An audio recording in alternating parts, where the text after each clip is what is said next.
Aina.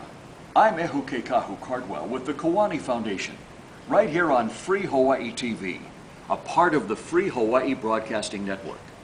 Well, here we are in conference room number 2 at the United Nations in New York City, at the 6th Annual Permanent Forum on Indigenous Issues.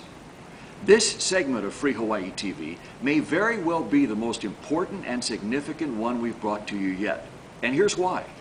In just a few minutes, the conference will reconvene right here in this room, and fellow Kiwani Foundation Director Kai Opua Fife will be sitting right here, delivering a statement on behalf of the Pacific Caucus. The subject of his talk is going to be the effects of urbanization on Indigenous people. It's a very important statement. And as we wrap up our participation here at the conference this year, I invite you to sit back and listen to what he has to say. Aloha kākoa pauloa, greetings to all of us. I'm Kai Opua Fife, Kanaka Hawaii Maoli, speaking on behalf of the Pacific Caucus. Madam Chair, as you have so appropriately stated, quote, ensuring Indigenous rights over lands and natural resources is a prerequisite to the very survival of Indigenous peoples and their cultures, unquote. And that very survival you articulate is a function of the inextricable relationship of Indigenous peoples with their natural environment, the land, the sea, the air, all of the elements and forces of our natural universe. In the Hawaiian cosmology, Papa, the Earth Mother, and Wakea, the Sky Father, mated and gave birth to Haloa, progenitor to all Kanaka Hawaii Maoli. When Haloa was planted in the soil of Hawaii Kapai Aina, there grew forth the beautiful, nutritious kalo plant, or taro, that sustains our people over thousands of years. It is well known that as our brother the kalo flourishes, healthy and strong, so do the Kanaka Hawaii Maoli flourish, healthy and strong. As our environment deteriorates, management, pollution, excessive agricultural, industrial, and commercial development, and arrogant disrespect, so does the healthy and vitality of our brother Kalo and the Kanaka Hawaii Maoli deteriorate.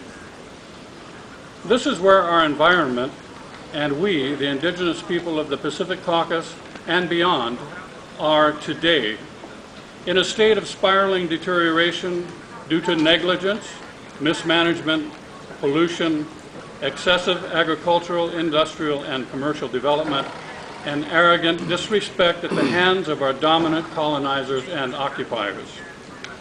The cosmologies of our various Pacific Caucus cousins are unique, and we all celebrate those differences, but our mana, our essence, is identical. Our issues and problems are unique, but our basic needs and the solutions to meet those needs are identical.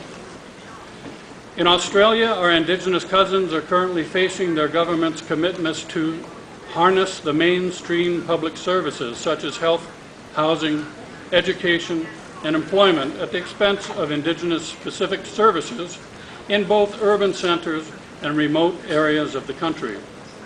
The government's objective being assimilation.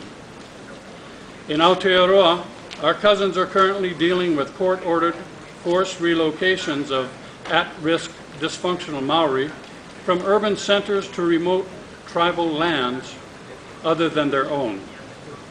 The resulting impact on the non-family communities and the relocated parties are traumatic and destructive. In Hawaii, the Department of Hawaiian Homelands, with a noble mission to remove Indigenous Hawaiians from unfamiliar, dysfunctional urban settings and return them to traditional, healthy functions on agricultural, pastoral, and homestead lands, has a long history of disservice to the Kanaka beneficiaries, a history of not serving the needs due to poor planning and lack of management and financial expertise. Most applicants to the Hawaiian Homes Plant programs must consider relocating to homeland developments on other islands, away from their ancestral lands and resources.